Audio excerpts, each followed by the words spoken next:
தமிழ் முதுநிலை முதல் தாள்.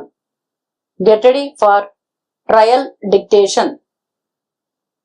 15 seconds, 10 seconds, 5 seconds. Get ready. Start. மாண்புமிகு மன்ற தலைவர் அவர்களே, பெரியோர்களே, பாரம்பரியமும் புகழும் படைத்த இந்த மாமன்றத்தில் விவாதத்திற்கு எடுத்து கொள்ளப்பட்டிருக்கின்ற மருத்துவம் மற்றும் பொது சுகாதாரம் பற்றிய மானிய கோரிக்கைகளின் மீது மாண்புமிகு உறுப்பினர்கள் தங்களுடைய மேலான கருத்துக்களை இங்கே தெளிவாக குறிப்பிட்டிருக்கிறார்கள். இந்த விவாதத்தில் கலந்து கொண்டு சிறந்த கருத்துக்களை எடுத்து வைத்தவர்களுக்கும் குறைகளை சுட்டிக்காட்டி அவற்றை நிவர்த்திக்க வேண்டுமென்று கேட்டுக்கொண்ட ஏனைய சக உறுப்பினர்களுக்கும் என்னுடைய மனமார்ந்த பாராட்டுகளை தெரிவித்துக் கொள்கிறேன். இந்த துறையில் குற்றங்களே நிகழவில்லை என்று நான் வாதிட மாட்டேன். என்ன காரணத்தால் என்ன தவறு நேர்ந்தது, அது எவ்வாறு தீர்க்கப்பட வேண்டும் என்று உறுப்பினர்கள் கூறுகிற போது அதை நாங்கள் மனப்பூர்வமாக ஏற்றுக்கொள்கிறோம். அவ்வாறு இல்லாமல் வேண்டுமென்றே குறை கூறி அவதூறாக பேசுகின்றவர்களை பற்றி நாங்கள் கவலைப்படவில்லை. இந்த நாட்டு மக்கள் அவர்களுடைய மனப்பாங்கினை புரிந்து கொள்வார்கள் என்பதை மட்டும் இங்கே நான் குறிப்பிட விரும்புகிறேன். தமிழக வரவு செலவு திட்டத்தின் மொத்த நிதி ஒதுக்கீட்டில் இந்த மானிய கோரிக்கைகளுக்காக சுமார் 9% ஒதுக்கப்பட்டிருக்கிறது.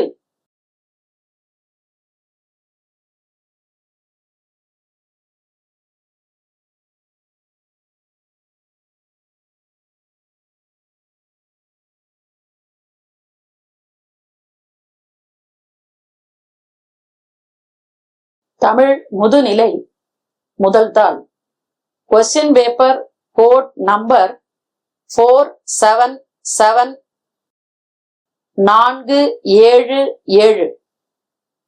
படிக்கப்பட்டதை சுருக்கெழுத்தில் எழுதிக்கொண்டு அதனை நேரான விரிவெழுத்தில் எழுத வேண்டும். சுருக்கெழுத்து திறனுக்காக 10 மதிப்பெண்கள் ஒதுக்கப்பட்டுள்ளன.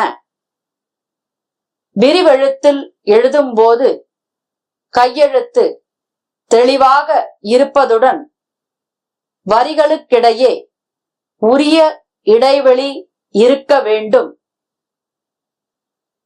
Get ready for main dictation. 15 seconds,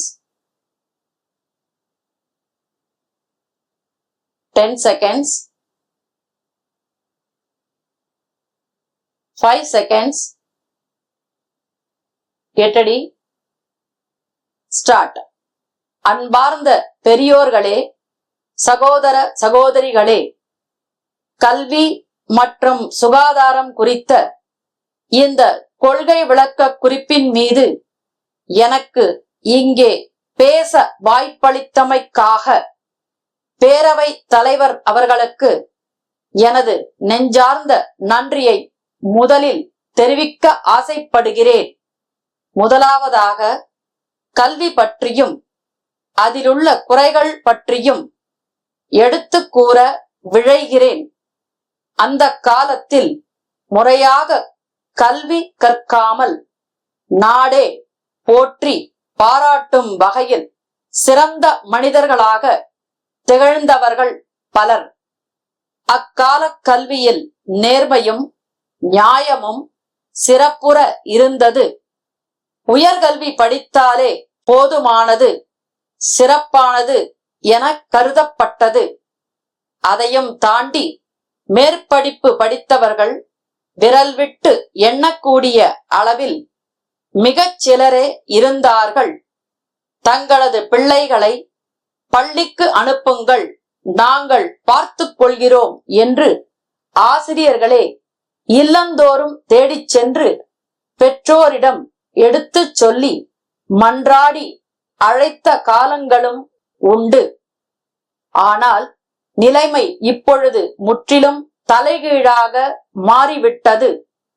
அனைவருக்கும் கல்வி என்ற திட்டத்தின் கீழ் வீட்டிலுள்ள அனைவரும் உயர் கல்வி வரை எளிதாக மிகச்சிறந்த வகையிலே கற்று வருகின்றார்கள். இதில் கல்வியை பற்றி சரிவர தெரியாத சில பெற்றோர்கள்தான் தங்கள் குழந்தைகளை ஆரம்ப கல்வியோடு நிறுத்திவிட்டு வறுமையினால் உயர் கல்வி பயில அனுப்பாமல் வேலைக்கு அனுப்புகிறார்கள். இதனால் குழந்தைகளின் எதிர்காலம் பாதிக்கப்படுகிறது. அதே நேரத்தில் படித்தவர்கள் அனைவரும் நல்ல நிலையில் இருக்கின்றார்களா என்பது கேள்விக்குறியாக உள்ளது. பொறியியல் மேற்படிப்பு படித்தவர்கள் கூட சம்பந்தம் இல்லாத தொழிலை செய்து கொண்டிருக்கிறார்கள் என்பதும் உண்மை. காரணம், தற்போது கல்வி என்பது லாபம் சம்பாதிக்கும் வியாபாரமாக மாறிவிட்டது.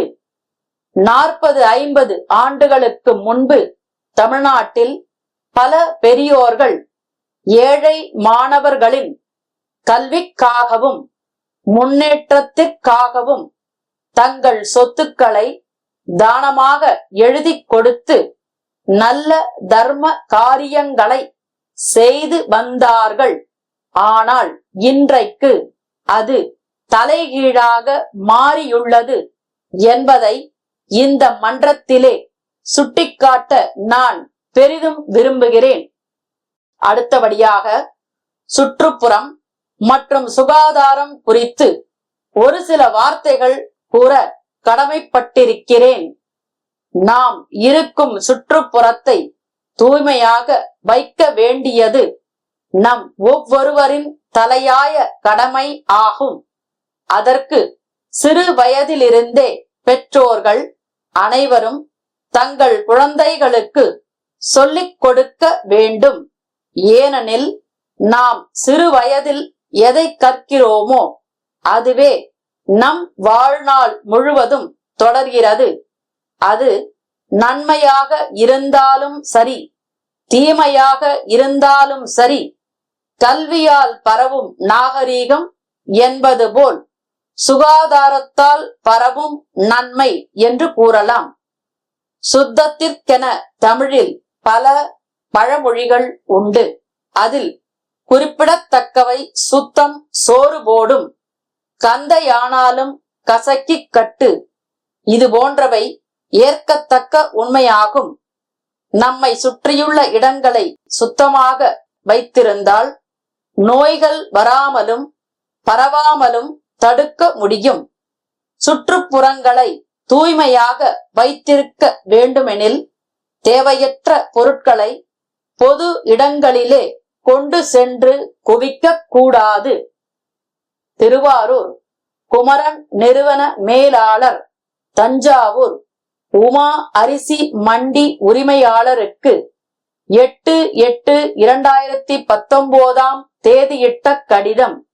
அன்புடையீர், தங்களது கடிதம் எங்களுக்கு தாமதமாக வந்து சேர்ந்தது. அதில் கோரி இருந்தபடி பொன்னி அரிசி முதல் தரம் 300 மூட்டைகளும், இரண்டாம் தரம் 200 மூட்டைகளும் எங்களது லாரி மூலம் தங்களுக்கு அனுப்பி வைத்துள்ளோம் என்பதை மிகுந்த மகிழ்ச்சியோடு தெரிவித்துக் கொள்கிறோம்.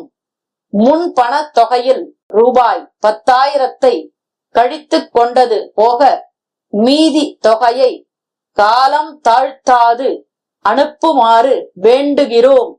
கடந்த முறை அனுப்பி வைத்த சரக்குகளுக்கான தர வேண்டிய பாக்கித் தொகையையும் தற்போது கோரும் அரிசிக்கான தொகையையும் அனுப்ப கேட்டுக் கொள்கிறோம். மின் வெட்டினாலும் சமீபத்தில் பெய்த மழையினாலும் பணியாளர் பற்றாக்குறையாலும் தங்களுக்கு சரக்குகள் அனுப்புவதற்கு சற்று தாமதம் ஏற்பட்டுவிட்டது. மாவட்டத்தின் பல பகுதிகளில் நெல் விளைச்சல் குறைந்ததால் விலை சற்று ஏறிவிட்டது. விலையை தற்போது குறைக்க இயலாது. வரும் காலங்களில் உரிய காலத்திற்குள் சரக்குகள் விநியோகிக்கப்படும் என்று உறுதியளிக்கிறோம். தாங்கள் எப்பொழுதும் போல் எங்களுக்கு தொடர்ந்து ஆதரவு அளிக்க வேண்டுகிறோம். நன்றி. தங்கள் நம்பிக்கையுள்ள